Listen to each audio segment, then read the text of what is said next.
Sir. Thank you. So I have on the decision to prioritize Patriot and NASAMS missile deliveries to Ukraine. So first, why now and not earlier? And secondly, what does it mean for Ukrainians practically? Will they be receiving more of those missiles? Will it take less time for them to be delivered for Ukraine? So, what will be the quality change here? Yeah. So as I'm sure you know, the Foreign Military Sales Program obviously supports numerous countries around the world. But in this particular case, in terms of why now, what we're seeing is Russia once again trying to destroy Ukraine's energy system and infrastructure ahead of winter.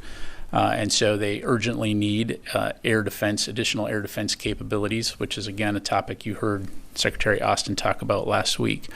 And so providing Ukraine with additional interceptors more quickly, it's an existential situation. And so this prompted the decision to resequence near-term planned deliveries of critical air defense interceptors to go to Ukraine. So that's the reason for why now.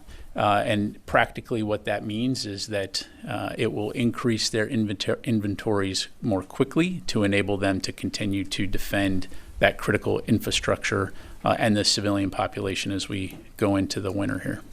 One more in Patriots. We saw Romania today announcing that they will also provide additional assistance to Ukraine on the condition that the allies and the United States would help them to fill that gap. So could you please speak more about that? Will the US replace the system that Romania is providing to Ukraine? Will it be something else?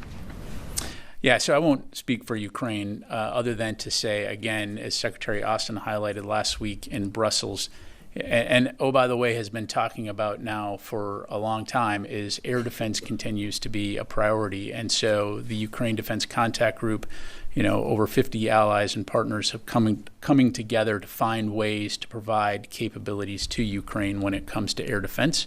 And certainly, many countries have stepped up in that regard, whether it be Patriots, whether it be SAM-Ts, whether it be, the NASAMS capabilities. So we're obviously grateful for those countries that continue to do that, and we'll continue to keep after that. Are there any specific plans to fill that gap for Romania? Because they are saying that there's a condition that allies and especially the United States will help to find a temporary solution.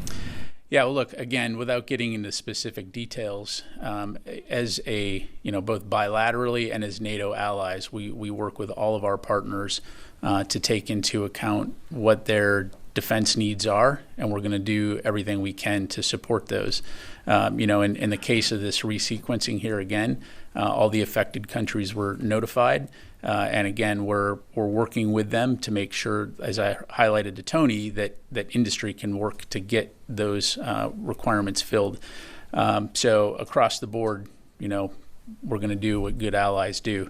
By the way, the fact that we've resequenced these interceptor deliveries for Ukraine, again, the bottom line message here is to our allies and partners is if there's an existential threat, we're going to step up and we're going to help you, as we are in this case. So.